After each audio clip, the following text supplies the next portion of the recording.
आज की कहानी जगन्नाथपुरी की यात्रा। नमस्कार दोस्तों। किसी गांव में मक्खन बेचने वाला एक व्यापारी मक्खन लाल रहता था। वह स्वभाव से बहुत कंजूस था, लेकिन जो भी काम करता था बड़ी मेहनत और ईमानदारी से करता था। उसके मक्खन को लेने के लिए लोग दूर दूर से आते थे। एक दिन उसकी दुकान पर उसका जीजा और बहन आए। वे सीधा वृंदावन से आए थे। वे उसके लिए लड्डू गोपाल जी को लेकर आए थे। बोले इनको घर लेकर जाना और इनकी प्राण प्रतिष्ठा के साथ पूजा करना। मक्खन लाल बहुत ही कंजूस प्रवृत्ति का था। वह सोचने लगा कि अगर घर लेकर जाऊंगा तो मेरी बीवी इस पर श्रृंगार और पूजा में खूब खर्च करेगी, इसलिए उसने कहा कि मैं इसको दुकान पर ही रखूंगा। उसकी बहन ने कहा कि तू सुबह जब दुकान पर आया करेगा तो लड्डू गोपाल को दुकान से ही थोड़ा सा मक्खन निकाल कर भोग लगा दिया कर। यह सुनकर मक्खन लाल थोड़ा सा हैरान हो गया कि अब इसके लिए भी मुझे मक्खन निकालना पड़ेगा, लेकिन फिर भी उसने अपनी बहन को हाँ कर दी। अगले दिन जब वह दुकान पर आया तो उसको याद था कि मक्खन का भोग लगाना है, लेकिन वह कहता कि कोई बात नहीं, अभी कल ही तो इसको लाए हैं, मैं अभी 2 दिन बाद लगाऊंगा। उसने कहा, गोपाला अभी तो तू खाकर आया होगा, मैं 2 दिन बाद तुझे भोग लगा दूंगा। ऐसा कहते कहते उसको 2 हफ्ते बीत गए, लेकिन वह कंजूस मक्खन लाल रोज ही आनाकानी करने लगा। एक दिन जब मक्खन लाल सुबह दुकान पर आया तो उसने देखा आधा मक्खन ही गायब है। वह सोचने लगा, ऐसा कैसे हो गया, माखन कम कैसे हो गया।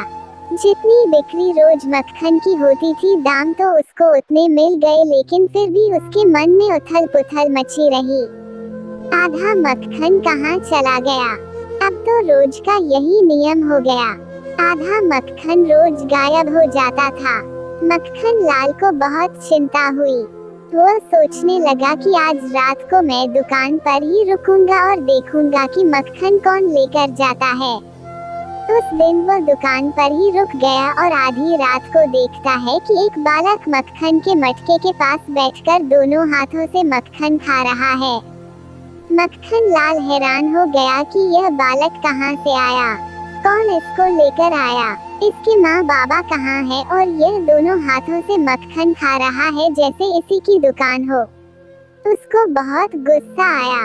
वह जाकर उस बालक को पकड़ता है और कहता है, अब नहीं छोड़ूंगा। पकड़ लिया, अब नहीं छोड़ूंगा। तो वह बालक दोनों हाथों से तब भी मक्खन खाता रहता है। उस बालक ने कहा कि हाँ हाँ छोड़ियो मत। मक्खन लाल सोचता है कि इतना हठी बालक, ये तो डर भी नहीं रहा, जरूर इसके साथ कोई आया हुआ है, मैं उसको देख कर आता हूँ। ऐसा कहकर उधर देखने गया और जब वापस आया तो वह बालक गायब हो चुका था। तो मक्खन लाल को बड़ी हैरानी हुई। एकदम से बालक कहाँ चला गया, मन महसूस कर बैठ गया। अगले दिन उसके घर जीजा और बहन आए हुए थे, तो उसने उनको सारी बात बताई कि मेरी दुकान से आधा मक्खन रोज गायब हो जाता है। उसकी बहन बोली, ऐसा करो, आज अपने जीजा को साथ ले जाओ और देखो कि कौन सा चोर है। जब रात को जीजा और साला दुकान पर छुपकर बैठकर देखने लगे कि कौन आया है, तभी उन्होंने देखा कि एक बालक मटके के पास बैठकर दोनों हाथों से मक्खन खा रहा था। तभी वह दोनों उस बालक को पकड़ लेते हैं और कहते हैं कि कौन हो तुम, कहाँ से आए हो और यह मक्खन क्यों खा रहे हो। वह बालक बोला, मैं तो वृंदावन से मक्खन लाल के दुकान की मक्खन की खुशबू के कारण ही तो यहाँ आया हूँ, और तुम लोग मुझे मक्खन खाने से रोक रहे हो। वह और उसका जीजा एक दूसरे का मुंह देखने लगते हैं कि यह क्या लीला है। यह छोटा सा बालक इतनी दूर वृंदावन से मक्खन चोरी करने के लिए आया है। वह पूछते हैं, तेरे मैया बाबा कहाँ है। उसने कहा कि वो तो वृंदावन में ही हैं, मैं तो यहाँ मक्खन खाने के लिए आया हूँ। मक्खन लाल कहता है कि तू तो मेरा घाटा करवा रहा है। वह कहता है कि क्या मक्खन बेचते हुए तुम्हें कभी घाटा हुआ है। तुम्हें तो उतने ही पैसे मिलते हैं। हाँ, यह तो बात सही है। मक्खन लाल सोचता, ये कैसे हो रहा है।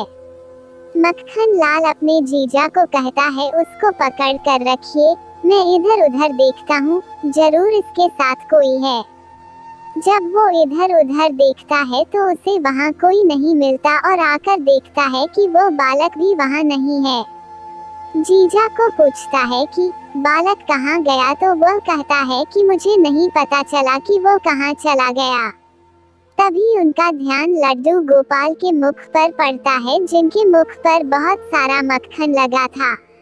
वह देखकर हैरान हो जाते हैं कि अरे, ये तो लड्डू गोपाल की लीला है, जो आकर यहाँ मक्खन खाते हैं।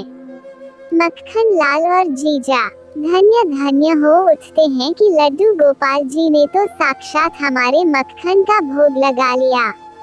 जीजा ने कहा कि मैंने तो तुम्हें कहा था कि इनको रोज एक कटोरी मक्खन का भोग लगा दिया करो, और तूने नहीं लगाया। देखो, वह अपना हिस्सा अपने आप ही ले लेते हैं।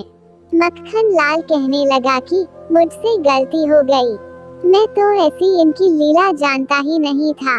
अब तो मैं रोज इनको माखन का भोग लगा दिया करूँगा और रोज नियम से इनकी पूजा भी किया करूँगा। ऐसे हैं हमारे लड्डू गोपाल, जो उनको चाहिए वह प्यार से नहीं तो हक से भी ले लेते हैं। मक्खन लाल की ईमानदारी और मेहनत की कमाई थी। चाहे वह कंजूस था, लेकिन उसके मक्खन की खुशबू में मेहनत और ईमानदारी थी। इसलिए गोपाल जी वृंदावन से माखन खाने के लिए मक्खन लाल की दुकान पर खींचे चले आए। फिर मिलेंगे दोस्तों एक नई कहानी के साथ। तब तक के लिए हंसते रहे, मुस्कुराते रहें, अपना ख्याल रखें और इसी तरह हमसे जुड़े रहें। धन्यवाद।